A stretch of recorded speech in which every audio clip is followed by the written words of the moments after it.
Let's make way for the great Vince Carter, who is the only player to have played in 4 different decades in the NBA.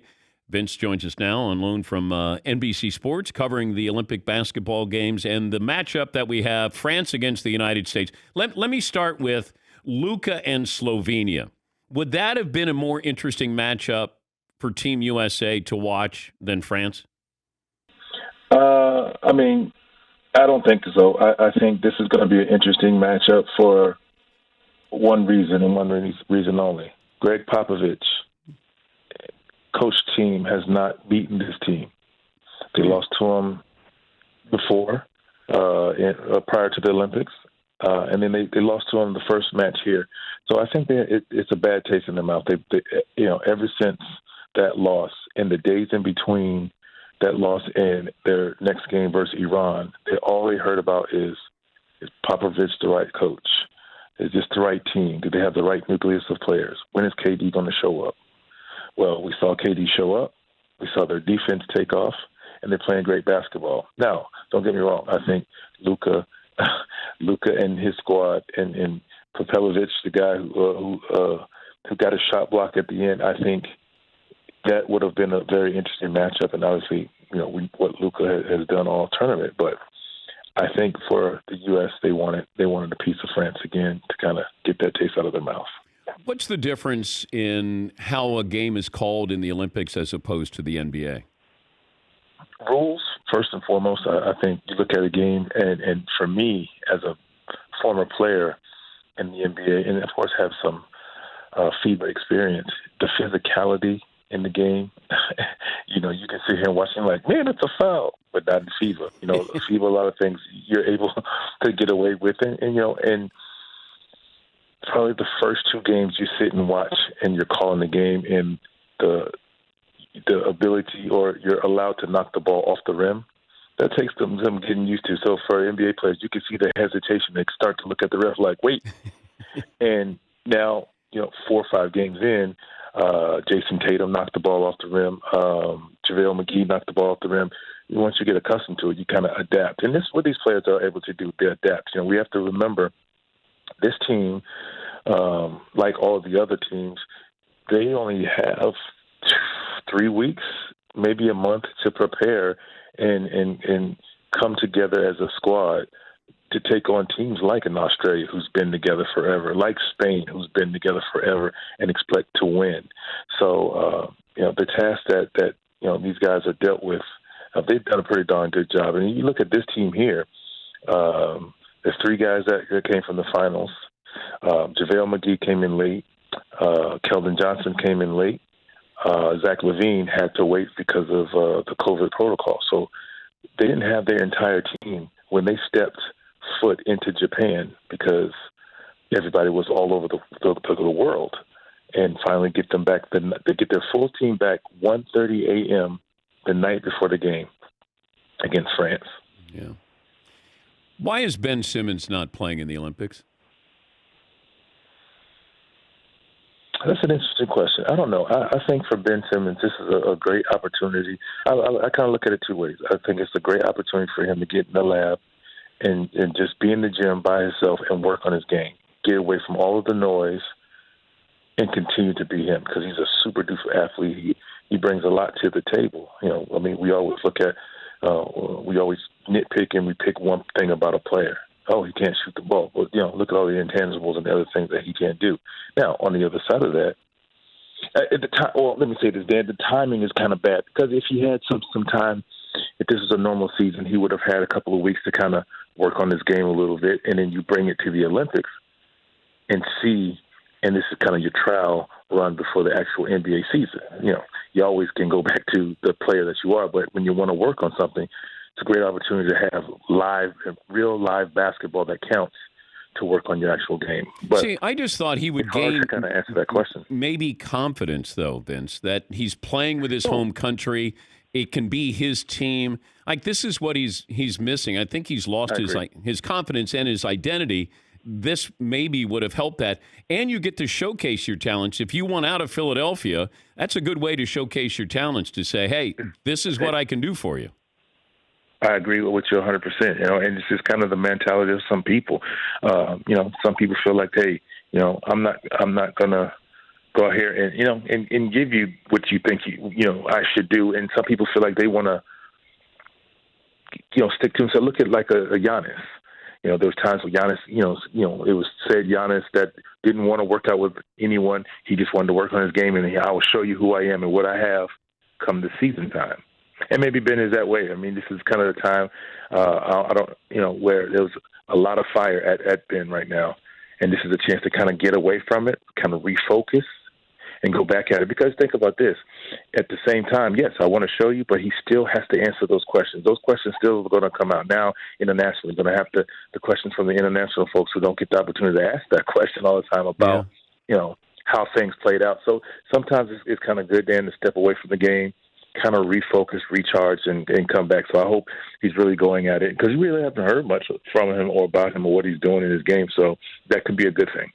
He's Vince Carter, NBC Olympics basketball analyst and a gold medalist, a former slam dunk contest winner, and spent 22 years in the NBA. When you had the dunk over Frederick Weiss, I didn't know who owns that. If you wanted to sell that NFT, Vince, can you have you thought about that? So. I think I have not. I've been asked, but I think that is the rights of the Olympic committee, or is it NBC? I'm trying to get you paid, Vince. I'm trying to get you paid. I appreciate you. That's why you're legend and you're the best, man. You're thinking about others.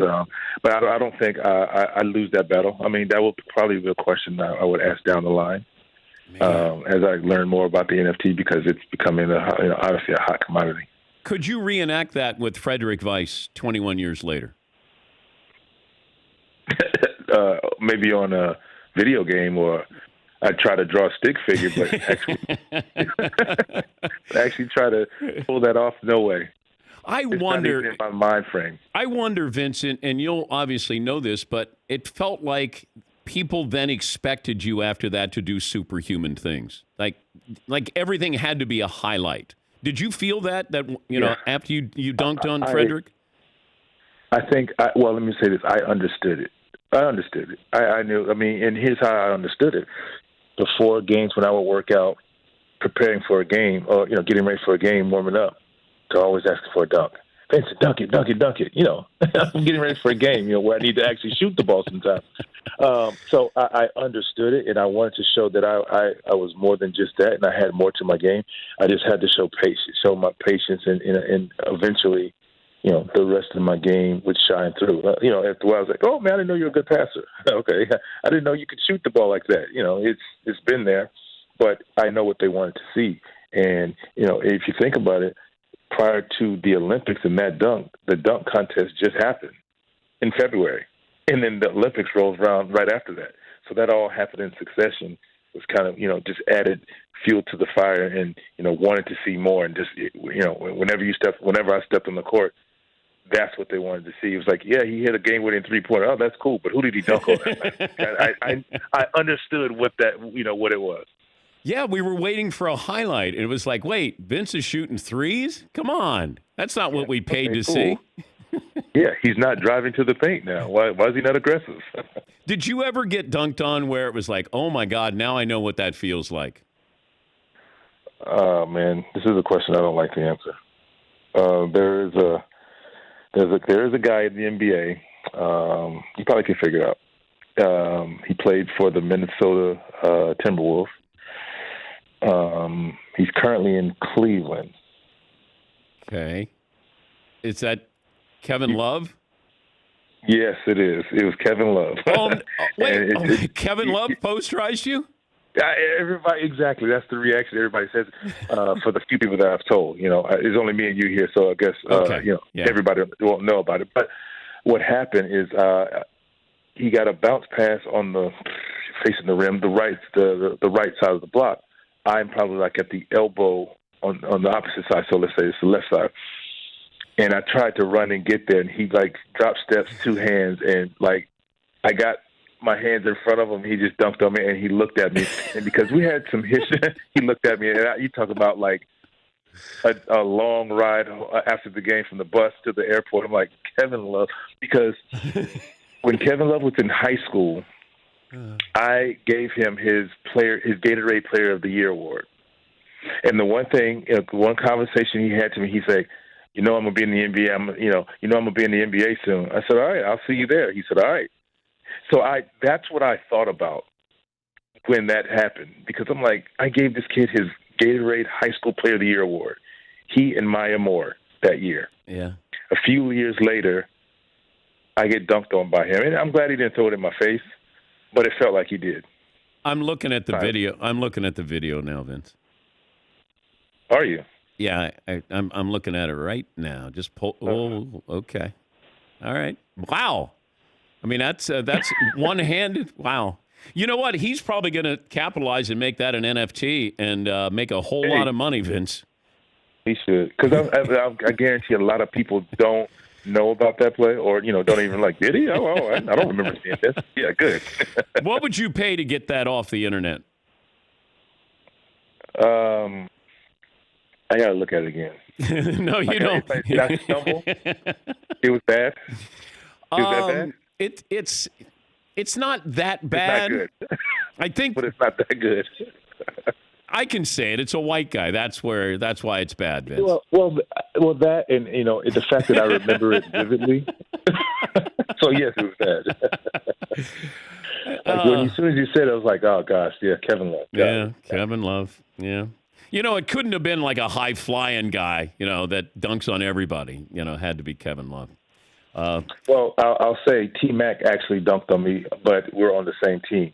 And I was going for the rebound and, casually rebound, offensive rebound, and he jumps higher and he catches it and he dunks on me. But I actually got him back in the game as well. It's just weird saying that. It's like I got him back, but we were on the same team. So it's just like a friendly competition. But I remember that as well. It's great so I don't count that. Great to talk to you, Vince. Hope you're doing well, and we appreciate your time as always. I appreciate you, Dan. Thanks for having me. That's Vince Carter. That was fun.